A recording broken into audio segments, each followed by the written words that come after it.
제14강의 고해 성사 고백 성사. 고해 성사는 천주교회가 간직하고 있는 보화 중의 하나입니다. 우리는 세례성사로 자신의 모든 죄를 용서받는다고 배웠습니다. 세례성사로 우리 영혼은 깨끗이 되었지만 또 살아가면서 죄를 또 다시 짓게 됩니다. 이렇게 세례성사 이후에 지은 죄에 대해서는 어떻게 없앨 것인가? 그것을 해결하기 위한 것이 바로 고해성사입니다. 모든 신자는 중한 죄를 지으면 고해소에 들어가 사제에게 가서 고해해야 하며, 사제는 하느님을 대신해서 그 사람의 죄를 사해주는 예식이 고해성사입니다. 다시 말해 죄를 씻는 목욕탕이 바로 고해소입니다. 사실 자신의 비밀스런 죄나 수치스런 죄를 남에게 이야기한다는 것이 여간 부담스러운 게 아닙니다. 아마 여러분도 이 제도에 대해 상당한 두려움과 거부감을 가지고 계실지 모르겠습니다. 여러분뿐 아니라 이 제도에 대해서 개신교 측이나 믿지 않는 사람들의 반론이 많이 있습니다만 악의적 오해에서 비롯된 것입니다. 사실 고해 성사를 잘 이해하고 나면 이 제도가 얼마나 복된 것인지 알게 될 것입니다. 신앙이 깊어지고 하느님을 알면 알수록 하느님이 왜 인간에게 이 제도를 부여하셨는지 감사하게 될 것입니다.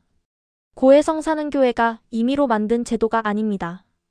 예수님께서 친히 말씀하신 대로 생겨난 제도입니다. 예수께서는 제자들에게 이렇게 말씀하셨습니다. 성령을 받아라. 죄든지 너희가 용서해주면 그들의 죄는 용서받을 것이고 용서해주지 않으면 용서받지 못한 채 남아있을 것이다. 요한복음 20:23.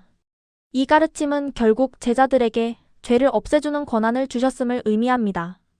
예수님의 평생의 과업이 이 세상에 가득한 죄악을 없애는 일이셨는데 이 과업을 제자들에게 물려주신 것을 너무나 당연한 일이었습니다.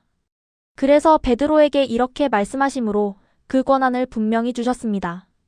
내가 무엇이든지 이 세상에서 매면 하늘에도 매여 있을 것이요 풀면 하늘에도 풀려 있을 것이다. 마테오 복음 16장 19절.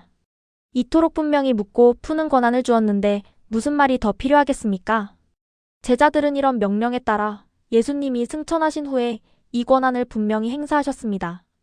사도행전 19장 18절에 보면 많은 신도들이 와서 사도들에게 자신들이 한 일을 숨김없이 자백하였다 라고 기록되어 있습니다. 사실 인간은 심리적으로 자기만 아는 비밀을 누군가에게 속 시원히 이야기하고 싶기 마련입니다. 우리나라 전래동화의 임금님 귀는 당나귀 귀라는 이야기가 있습니다만 사람은 누구나 자신의 비밀을 말하고 싶어 합니다. 죄의 고해는 그래서 두려우면서도 하고 나면 후련합니다. 정말 고해 성사를 잘 본 사람은 날아갈 것 같은 해방감을 맛봅니다. 커다란 죄를 지은 사람일수록 고해 성사로 용서받은 후에는 더욱 커다란 기쁨을 맛봅니다. 이는 마치 오랜 동안 목욕을 못한 사람이 목욕한 후에 더 큰 개운함을 느끼는 것과 같습니다. 심리학자들도 그래서 천주교회의 고해 제도가 죄책감에 시달리는 인간의 심리를 잘 치유하는 제도라고 이야기합니다. 개신교에서는 고해 성사가 12세기경에서야 천주교에서 만든 것이라고 주장합니다. 즉 그전에는 없던 것이라는 것이죠. 그런데 고대교회의 많은 저술에 분명 고해 성사를 이렇게 기록하고 있습니다. 1세기의 기록인 12사도의 가르침이란 책의 주일에 모이거든 여러분의 재례를 정결하게 참례하기 위해 여러분의 죄를 고백한 다음 빵을 떼며 감사하십시오라고 되어 있습니다. 4세기에 사셨던 데 학자 바실리오의 글에 보면 우리의 죄는 반드시 하느님의 죄를 관장하는 성직자에게 고백하여야 한다고 하였고 같은 시대의 성 아우구스티노주교도 인자하신 하느님께서는 우리가 후세에 치욕을 당하지 않게 하기 위해 현세에서 죄를 고백하도록 마련하셨다라고 했습니다. 따라서 후대 만들어졌다는 주장은 터무니없습니다. 자기 죄를 고해하기를 부끄럽게 생각하는 사람이 있습니다. 이는 마치 환자가 자기 상처를 의사에게 보이기를 부끄럽게 여기는 것과 같습니다. 그런 사람이 어떻게 병을 올바르게 치유받을 수 있겠습니까? 고해 성사를 자주 받으면 받을수록 하느님의 은총을 많이 받아 죄를 치유할 수 있는 것입니다. 고해 성사는 영혼의 치유를 위한 것이므로 부끄럽게 생각하면 안 됩니다. 고해소에 있는 사제는 바로 예수님을 대신해 앉아 있다는 것을 늘 기억해야 합니다. 즉 인간에게 고해하는 것이 아닙니다. 예수님이 듣고 계시다고 생각하고 고해하여야 합니다. 고해를 두려워하여 고백을 피하지만 않는다면 고해성사는 죄를 치유하는 힘을 길러줍니다. 고해성사에는 다음과 같은 5단계의 순서가 있습니다. 첫째, 죄를 알아내는 과정으로 성찰이라고 부릅니다. 둘째, 알아낸 죄를 가슴 깊이 뉘우치는 과정으로 통해라고 합니다. 셋째, 다시는 그런 죄를 짓지 않겠다고 결심하는 정계입니다. 넷째, 여기까지 준비를 마쳤으면 고해소에 들어가 죄를 고백합니다. 다섯째, 고해소에서 사제가 정해준 과제를 행해야 하는데 이를 보속이라고 부릅니다. 이런 5단계를 모두 거쳤을 때 성사가 완결됩니다.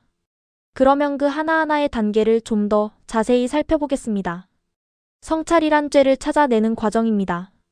저번 고해성사를 본 날부터 지금까지 지은 모든 죄를 깊이 생각하여 찾아냅니다. 기억에 의존해야 하기 때문에 성사 본 지가 오래되면 죄를 찾기도 어려워집니다. 따라서 성사는 한 달에 한 번 정기적으로 보는 것이 좋습니다. 죄를 찾는 방법은 마치 거울에 자신의 얼굴을 비추어 보며 어디가 잘못됐는지 알아보는 것과 같습니다. 성찰을 잘하기 위해 10계명에 자신을 비추어 보는 것이 좋습니다. 또 칠제종에 비추어 보는 것도 좋습니다. 성찰한 내용을 종이에 적어 고백할 때 보면서 하면 빠뜨리는 일이 없을 것입니다. 통해란 작이 죄를 아파하는 것입니다. 죄는 근본적으로 파괴적 힘을 가지고 있습니다. 죄를 지을 때 죄는 우리 영혼을 파괴하고 예수님의 마음을 아프게 합니다. 우리가 죄를 지을 때마다 예수님을 다시 못 박는 것이라고 생각하면 저절로 통해가 될 것입니다. 진심으로 죄를 뉘우치지 않으면 고해성사는 아무 의미가 없습니다. 그러므로 통해야 말로 고해성사의 핵심 요소입니다. 정결한 다시는 죄를 짓지 않겠다는 결심입니다. 통해를 하면 당연히 뒤따라오는 결심이 생깁니다. 오리게네스라는 아주 훌륭한 교회학자요 사제가 있었습니다. 그는 날마다 성적 유혹에 괴로워하였습니다. 끓어오르는 성욕에 지친 그는 엉뚱한 결심을 하게 되었습니다. 자신의 성욕이 성기에서 나온다고 생각한 그는 그만 성기를 잘라버렸습니다. 나중에야 자신이 커다란 실수를 하게 되었다고 생각했지만 그 일로 그는 높은 성덕에도 불구하고 성인이 될 수 없었습니다. 이 예화는 잘못된 결심을 든 것이지만 어쨌든 죄를 이기기 위해서는 피나는 노력과 무서운 결심이 필요합니다. 결심이 없이는 반복되는 죄에서 벗어나오기 힘들어집니다. 이상과 같은 성찰 마이너스 통해 마이너스 전개를 하였으면 성찰해낸 죄를 고해소에 들어가 사제에게 고해해야 합니다. 고해하는 요령은 다음과 같습니다. 고해소에 들어오면 우선 무릎을 꿇습니다. 고해소가 양쪽으로 번갈아 가며 들어가는 구조이면 들어가서 쪽문이 열릴 때까지 기다리고 문이 이미 열려 있으면 곧바로 시작합니다. 성부와 성자와 성령으로 아멘. 고해한 지 됩니다. 그동안 마이너스 죄를 마이너스 때문에 번지었습니다. 이상입니다. 자기 죄를 고해할 때는 무엇보다 솔직하게 고해해야 합니다. 생각해낸 죄 중에 음란한 죄 등은 부끄러워 고백에서 빼는 경우가 많은데 이는 커다란 죄가 됩니다. 너무 수치스런 나머지 일부러 빼먹거나 축소해서 고해하면 고해성사 모독죄가 될 수 있습니다. 이런 거짓된 고해를 모고해라고 하는데 고해성사 자체가 무효가 되고 모고해라는 대죄가 추가되는 것입니다. 죄를 고해할 때는 자세히 고해해야 합니다. 두루뭉실 구렁이 담 넘어 가득 고해하면 고해성사의 효과가 없어집니다. 이런 식의 고해는 안 됩니다. 마이너스 제 6개를 범했습니다. 제 3개를 범했습니다. 마이너스 사는 게 죄지요 뭐. 마이너스 정신적인 죄를 범했습니다. 등등 도대체 무슨 죄를 지었는지 알아들을 수 없는 말을 하는 경우가 있습니다. 이는 빨래를 하긴 하는데 비누칠해서 박박문질러 빨지 않고 그냥 물에 한번 담갔다가 꺼내어 말리는 것과 같습니다. 그래가지고 때가 빠지겠습니까? 고해성사의 예문 예를 들어 이렇게 분명하게 고해해야 합니다. 남의 여자랑 2번 간음죄를 지었습니다. 주의를 2번 깨으름으로 나오지 않았습니다. 등등 죄의 횟수와 죄의 동기가 분명히 드러나게 고백해야 합니다. 그러면 사제가 훈화를 하고 보속을 줍니다. 이때 보속을 정확히 들어두어야 합니다. 보속을 준 후 사제는 사제경을 외웁니다. 그러면 아멘하고 대답하고 고해소를 나옵니다. 고해소를 나와 제자리로 돌아와 보속을 합니다. 보속을 곧바로 할 수 없을 경우 예를 들어 선행을 한번 하시오 등 그러면 기회가 되는 대로 빨리 보속을 해야 합니다. 보속은 죄 지은 것에 대한 일종의 벌입니다. 이 벌을 현세에서 하지 못하면 죽어서 연옥에서 모두 해야 합니다. 연옥에서의 벌은 현세에서의 벌보다 훨씬 무거워집니다. 따라서 하느님은 인자하시게도 현세에서 간단히 벌을 받도록 기회를 주시는 것입니다. 이런 소중한 기회를 놓쳐버린다면 얼마나 어리석은 일입니까? 우리가 손가락을 불 속에 집어 넣는다고 생각해 보십시오. 아마 1초도 견디기 힘들 것입니다. 고통 속에서 시간은 엄청나게 길게 느껴집니다. 현세에서 보속을 10분이면 할 수 있는 것을 안 하고 게으름 피우다가 죽어서 하려면 아마 너무 고통스러워 까무러칠 것입니다. 보속을 안 하면 죄가 용서되지 않은 것일까? 그렇진 않습니다. 죄는 모고해만 하지 않았으면 고백한 죄는 사제가 죄를 용서한다는 사제 경문을 외우는 순간에 모두 없어집니다. 보속은 지상에서 하든 연옥에서 하든 언젠가 하게 될 것입니다. 어떤 사람은 자신의 죄를 사제가 누설하면 어쩔까 하고 걱정하는 사람이 있습니다. 사제는 어떤 경우라도 고해 때 들은 죄를 누설해서는 안 됩니다. 설사 그 때문에 목숨이 위태로워진다고 해도 말입니다. 고해의 비밀을 지키기 위해 실제로 죽은 사제도 있습니다. 1350년 요한성인은 보헤미아 왕국의 고해 사제였습니다. 왕비의 고해를 들어 주던 요한 사제는 그러나 의처증이 심했던 왕이 왕비의 고해 비밀을 말하라고 강요하자 죽음으로 저항했고 끝내 돌에 무겨 강에 던져져 순교하였습니다. 사제는 자신의 목숨과도 또는 자신의 인생과도 바꾸며 고해의 비밀을 지켜왔습니다. 고해성사 모독죄 모고해란 무엇인가? 고해성사 보며 주의해야 할 것은 모고해라는 죄입니다. 즉 고해성사를 모독하는 죄인데 이는 대죄를 고의로 빠뜨리거나 축소 왜곡하여 고하는 것을 의미합니다. 고해소는 하느님과 만나는 장소입니다. 진실만이 고해되어야지 거짓이 끼어들어서는 안 됩니다. 이미 우리의 죄를 알고 계신 하느님은 우리가 얼마나 솔직한지를 보고 계신 것입니다. 따라서 부끄럽다는 이유로 중한 죄를 일부러 빠뜨리거나 축소, 은폐하려고 한다면 고해성사 모독죄가 되어 그 고해성사는 무효가 되는 것입니다. 모고해와 관련된 이런 이야기가 있습니다. 옛날에 어느 수녀원에 어떤 수녀가 있었습니다. 그 수녀는 욕정에 못 이겨 부끄러운 음란한 죄를 범했습니다. 그러나 너무나도 부끄러워서 그 죄를 고해할 용기가 없었습니다. 번번이 고해소에 들어갔다가 그 죄만큼은 빼먹고 고해하였습니다. 이 수도자는 이런 가책을 보상하기 위해 더욱 열심히 일했고 수행했습니다. 남보다 많이 노동했고 남보다 많이 기도했고 남보다 많이 고통을 달게 받았습니다. 그러면서도 고해성사 때 그 죄만큼은 끝내 고해하지 못했습니다.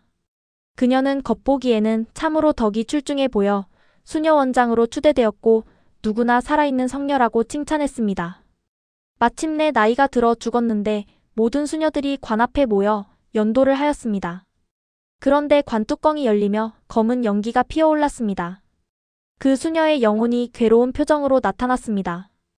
나는 평생 어떤 죄 하나를 고해하지 못하고 모고해만 해왔기 때문에 그 많은 선행도 헛수고로 돌아갔노라.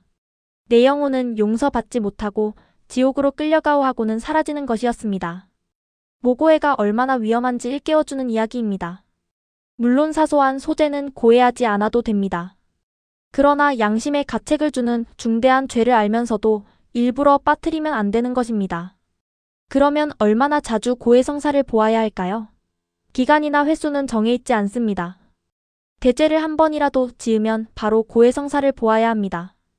어제 고해했어도 오늘 또 대죄를 지으면 오늘 고해해야 합니다. 병원에 얼마만큼씩 가야 하는가? 대답은 아플 때마다이지요. 그러나 건강한 사람도 정기검진이 필요하듯이 대죄를 짓지 않았어도 한 달에 한 번 사소한 죄라도 고해성사를 보는 것이 좋습니다. 특히 성탄절과 부활절을 앞두고는 판공 고백 성사라고 하여 의무적으로 성사를 보게 하고 있습니다. 이때 성사표라는 것을 나누어 주는데 이는 고해 성사를 보았는지 안 보았는지를 체크하기 위해서입니다. 판공 성사표를 받으면 고해 성사를 보신 후 그 표를 상자에 넣어야 합니다. 잊어버렸으면 그냥 들어와 죄 지은 것만 이야기하면 됩니다. 가급적 종이에 적어 가지고 들어와 고해하는 습관을 가지는 것이 좋습니다. 기억력에 의지하다 보면 깜빡 잊어버리는 수도 있습니다. 잊어버리고 고해하지 못한 대죄는 나중에 다시 고해해야 합니다. 깜빡 잊어버리고 고해를 못했다면 모고해는 아닙니다. 모고해는 알고 있으면서도 일부러 빠뜨리는 대죄를 말합니다. 고해할 때는 적어도 10개 이상 종이에 적어서 고해하기를 권합니다. 많이 고해할수록 많이 용서받는다고 생각하십시오. 깊이 있게 솔직히 고해할수록 깊은 은총을 받는 것입니다. 이런 예화가 있습니다. 어떤 비누 공장 사장이 천주교의 신자인 친구에게 고해성사를 비웃으면서 이렇게 말하는 것이었습니다. 천주교회의 고해성사가 도대체 무슨 일을 하였는가? 고해성사가 제대로 된 제도라면 세상에 죄가 벌써 사라졌어야 하지 않겠는가? 그러자 친구가 대꾸했습니다. 여보게 자네 말 잘하였네. 자네야말로 비누 공장 문을 닫게나. 비누가 한 일이 도대체 무엇인가? 그렇게 비누로 세탁을 많이 했건만 아직도 빨래감은 줄지를 않고 있으니 비누야말로 한 일이 없질 않은가? 고해성사와 비누야말로 서로 닮은 꼴이 아닐까요? 비누가 무익하지 않듯이 고해성사 역시 무익하지 않습니다. 많은 신자들이 무엇을 고해할지 몰라 고민하고 있습니다. 이는 고해성사를 잘 보려면 잘 성찰해야 합니다. 고해성사는 십계명이라는 거울에 비추어 보아야 합니다. 다음 시간에는 십계명을 배우면서 무엇이 중죄이고 고해성사 대상인지 공부해 보기로 하겠습니다.